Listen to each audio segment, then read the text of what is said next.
Hakujijua kama tayari ameshakufa bwana Simon, na hapa anajiona kivuli kinaamka. Na huyu daktari anaitwa Newman. Newman ni daktari ambaye anampa huduma kwa sasa hivi, na hapa ameshika daftari, anamuuliza, tafadhali unaitwa nani na kitu gani ambacho kilitokea mpaka wewe ukaletwa hapa kitandani ama hospitali? Na akamwonyesha pipi, akamwambia utakula hii pipi ili mradi alau kidogo uendelee kumung'unya huku tukiongea. Jamaa akaendelea kuchukuliwa mahojiano ama mafahamiano. Je, ilikuwaje mpaka ukapata ajali? Na Simon akawa anamjibu huyu mtu ambaye anajiita Newman kama ilikuwa moja na ilikuwa mbili, ilikuwa tatu, lakini sielewi chanzo halisi kilichonileta hapa. Kumbukumbu yangu ya mwisho nakumbuka nilikuwa niko barabarani, na mwisho wa siku kama nilichukuliwa na kupelekwa katika hospitali ili mradi nifanywe vipimo, na nimeambiwa mke wangu ananingojea nje. Kwa hiyo hiko ndicho ambacho nakumbuka, lakini sina kumbukumbu vizuri. Simon baada ya kutuonyesha maneno yale, anakutana na Dr. Mganga Crichton ambaye anashirikiana na Newman kwa karibu sana kumweka afya yake. Siku iliyofuata anajikuta Newman anamchukua katika kiti na kuanza kumpeleka mdogo mdogo, huku akiendelea kumchukua maelezo na namna gani na yeye ni nani ambako anaishi naye. Akaambiwa kuna mpenzi wako amekuja kukutazama hapa, na yeye alijua ni mkewe, lakini bidada huyu baada ya kumwachia kisi, mchizi akuliresponse kitu chochote, yani aliganda kama mua. Dada chozi linamtoka baada ya kuona mtu anampiga busu alafu hana lolote analorejesha. Mchizi alipotoka nje kumwangalia, daktari alimrudisha ndani akamwambia, hakika huyu ni mtu tu na hutakiwa kukaa, ila mkeo anakuja ambaye anaitwa Ana. Mke wake alipokuja alimkumbatia tofauti na yule bidada. Hasa sijajua yule, je, alikuwa mchupuko wake kipindi yuko hai ama la? Ana anaelezea vitu vingi, anamwambia hakika ulipata tu ajali, na ajali ambayo ilisababisha ambao ulikuwa wewe na kaka yako. Sasa hatujajua kitu gani ambacho kiliendelea huko, lakini kila kitu nakijua. Jamaa alijitahidi sana kumchimba mkwala, lakini huyu dokta akamwambia, Ana, tulia huko, kumbuka huyu ni mgonjwa na sasa hivi kama ameshapoteza fahamu. Kwa hiyo anaturudisha tena katika kumbukumbu yake, anatuonyesha siku ya tatizo lao lilipotokea. Yaani alikuwa ndani ya gari na kaka yake, na mwisho wa siku machozi yanamtoka. Ana anamwambia, hakika wewe ndio ulimuua kaka yako. Jamaa anamwangalia, anamwambia kitu gani ambacho unakizungumzia, lakini mchizi haelewi haya matukio jinsi yanavyojipangilia. Sasa mpaka sasa hivi anajiuliza, je, ni bado ni hai ama nimekufa? Anamwona ubidada anatoa cheki, anamwambia hakika njoo nyumbani na kila kitu tutakiweka sawa. Basi dada anazidi kumwambia vitu vingi juu ya uwepo wake na maisha yake jinsi alivyo. Mchizi anabaki katika gungumbizi, haelewi kitu gani ambacho kinaendelea. Hata Dr. Newman anamwambia hakika utarudisha kumbukumbu lako taratibu. Anakumbuka kuna vitu kama vioo vitaka kudondoka. Ana akamchapa kibao huyu jamaa na kumwambia, Simon, amka, usijifanye kama hujui kinachoendelea. Wewe kila kitu unajua, kama wewe ndio ambao umemuua kaka yako. Basi alikuja udokta na mada zikaisha hapo na wakanyamaza. Lakini Simon bado anapitia matatizo ambayo yeye hayajui. Anaambiwa kaa hapa katika MRI hizi mashine za kupima afya, kupima akili, kupima mwili kiujumla. Mchizi alipolala hapa anaambiwa hakika tutakupima na tujue unaendeleaje. Sasa sijui kule katika maisha ya kweli ndo anatiwa katika zile monchwali. Basi hapa anamuona mtu kamuinamia, na huyu mtu kaja hapa anamchoma sindano. Jamaa alipiga kelele sana, lakini alipokuja kushtuka usiku wake anajikuta yupo katika kitanda, na hapa amechanganyikiwa. Anamuona mtu mwingine ambaye anaitwa Travis, na hapa kaja mtu mwingine ambaye anaitwa Truman. Anamwambia, mbona unapiga kelele? Anamwambia, jamani, nilikuwa na dokta mmoja ambaye anaitwa Newman. Sasa wewe Truman umetokea wapi? Sasa anashindwa kutofautisha Truman na Newman. Huenda huyu jamaa bado yupo katika chumba anafanyiwa majaribio au anapambaniwa maisha yake. Kwa hiyo nafsi na roho zinapambana, nani anataka kwenda kuzimu, nani anataka kubaki duniani. Anapokuja katika kile chumba ambacho yeye alikaa, anamkuta mama kizee hapa. Truman anamwambia, hakika huyo mtu ambaye unamzungumzia wewe humu ndani hayupo, na hakuna mfanyakazi huyo ambaye anaitwa Newman. Mimi ndio Truman, na mimi ndio ambaye alikuwa nakuhudumia hapa, ila wewe maneno ambayo unaongea yatokana labda mtatizo ile ambalo umepata ajali. Mara anakuja dokta mmoja ndani, anaingia. Huyu dokta si mwingine ni Ana. Huyu Ana amefanana na yule dada wa mara ya kwanza ambaye alikuja kama Ana, lakini huyu Ana wa sasa hivi ni daktari, sio Ana mchumba wake wala mpenzi wake. Na huyu Ana yuko na dada mmoja ambaye Tridon, ambao ni mwenye asili ya Kiafrika. Mchizi kama anakuleta matatizo hivi, wakabidi wamtulize tena na wamchome sindano. Anakuja kuamka na kupata tena fahamu, yuko pale pale na yule mtu anamuona tena anakuja na sindano anataka kumchoma. Ikabidi apige kelele. Dr. Newman aliingia sasa yule Truman ashaondoka, kaja Newman. Anamwambia kuna mtu hakika anataka kuniua na yuko hapo nyuma ya mlango. Anamwambia hakika tumetoka kuchoma sindano. Hiyo usilete maneno. Hizi ni sindano tu za kawaida. Jamaa ikabidi apige tena na Tidol alikuja tena kumwambia kitu gani ambacho kinaendelea. Anambia naomba tafadhali nifungue, maana pale nyuma mlango kuna mtu amejificha anataka kuniua. Mchizi alienda alishota na mwisho wa siku hakuna kitu chochote alichokikuta. Na aliporudi huku hakukuta mtu, alikuta kitanda kiko keupe. Anambia hakika kuna mtu atakuniua. Dr. Newman anamwambia hakuna mtu yote ambaye anaweza kukuua na wewe uko hospitali. Hebu twende. Angalia ushahidi. Akamuonyesha CCTV za chumba kile ambacho yeye alilala. Kama hakuna mtu yoyote bali ni mawenge yake.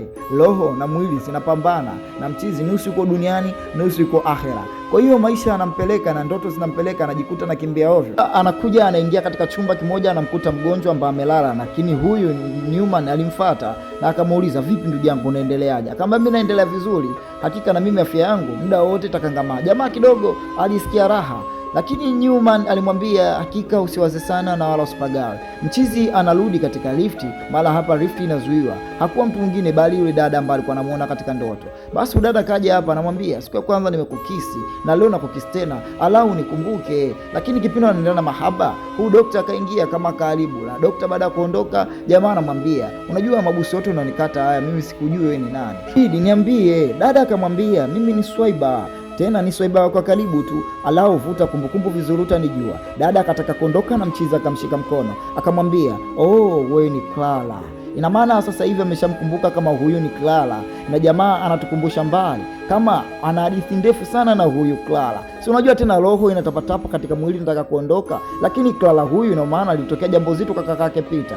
Hadithi ya kule inatoka inarudi tena hospitali hapa, na jamaa anajikuta yuko na ubidada. Mara dada kumkumbatia tu na mawazo yale yakaondoka na mawazo mengine yakaja. Na sasa hivi mchizi anajikuta katika corridor anashota mpora. Mara ghafla hapa anakutana na mgonjwa mwingine, mgonjwa anajiziba. Hapa anakutana na yule dokta ambaye anajiita Truman.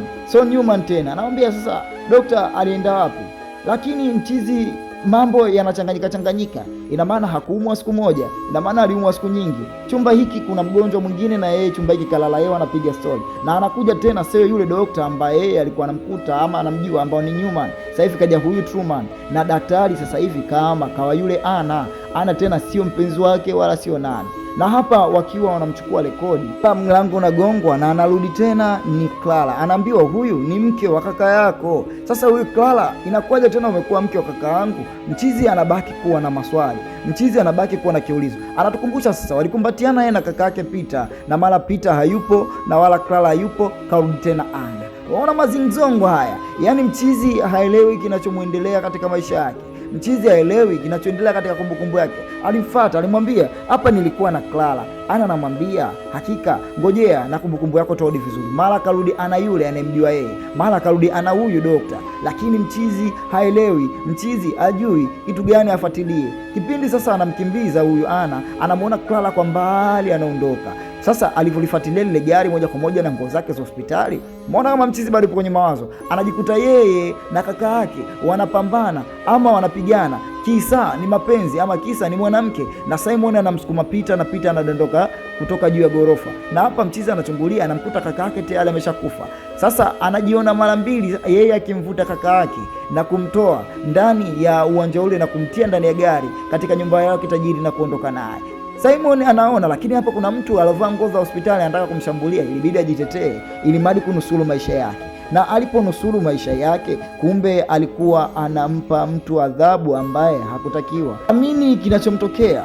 Alipoangalia vizuri hakuwa huyo mtu. Dokta anakuja anamkuta huyu mtu ashaua, na hapa anaanza kuogopa. Anambia jamani, alitaka kuniua ndio mimi nimemzuru. Si nilikwambia anataka kuniua. Sasa anakuta mchizi kama kachanganyikiwa. Yaani nafsi yake inatapatapa. Nafsi yake inataka msaada. Hata dokta alipokuja alimkuta na damu zake huyu mchizi. Yaani mchizi anazidi kuchanganyikiwa. Na hapa anakuta mwili umelala. Na alipoangalia katika CCTV anakuta maskalo anamkimbia. Mara tena anagongana na Ana anamuona na damu na inabidi amkumbatie, amwambie bwana, hakika mbona sielewi kinachoendelea. Ana anatabasamu kisha anakuwa mkali na kumsukumiza, lakini maskari wanapokuja wanapopiga bunduki, mchizi anakimbia tena. Ana anaangalia, mchizi anajikuta yupo katika ndoto. Mara ghafla mlango unafunguliwa na hali ile ya vurugu ama shida imepotea. Mchizi kaona usintanie, akaanza kukimbia na kushuka, na alikuja moja kwa moja katika chumba cha yule mgonjwa wa kwanza ambaye alikuja kumuona na kumwambia, mimi hali yangu inaendelea vizuri. Lakini kwenye nani ambaye mimi akili yangu haiendi sawa. Lakini mchizi kipindi anamjibu, anakuta damu nyingi zinamtoka, hata kifua kinatoka damu. Yani ina maana yeye alikuwa muda ule anachoma visu, kumbe alikuwa anaona kama anamchoma huyu jamaa. Na mwisho siku jamaa Simon akaanza kujutia, jamaa, hakika mimi ndo nimeua. Stori inarudi kule alipochukua lile gari na kumtia ndugu yake, na hapa alimchukua Peter akaikagia kila kitu cha gari na kuiacha gari iondoke. Mara ghafla anakuta gari nyingine inakuja, ilibidi aingie ndani ya ile gari na kusimamisha,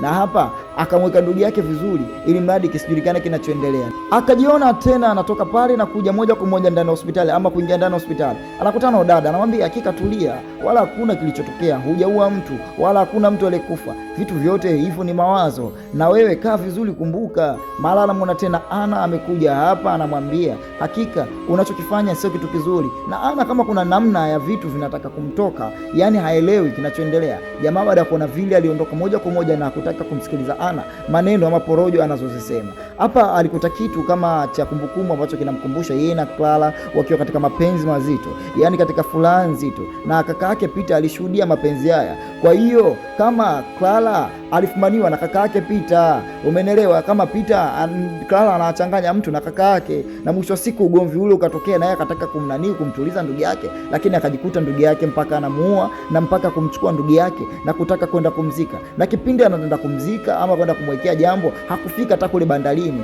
bali njiani walipata ajali nzito, ajali ambayo ndugu yake aliamka, ambaye yeye alikuwa tayari ameshakufa. Kitu kile ndicho ambacho kimemshtua kumwona kaka yake Peter ameamka kutoka usingizini katika umauti. Kwa hiyo anakuta tena anapata ajali, na hii ajali ndio ambayo ikawapelekea mazingzong mpaka kufika hospitali. Na alipofika hospitali sasa hivi anamwona kaka yake wanakumbatiana, wanakaa, na huyu dada hamna jambo lolote ambalo limetokea.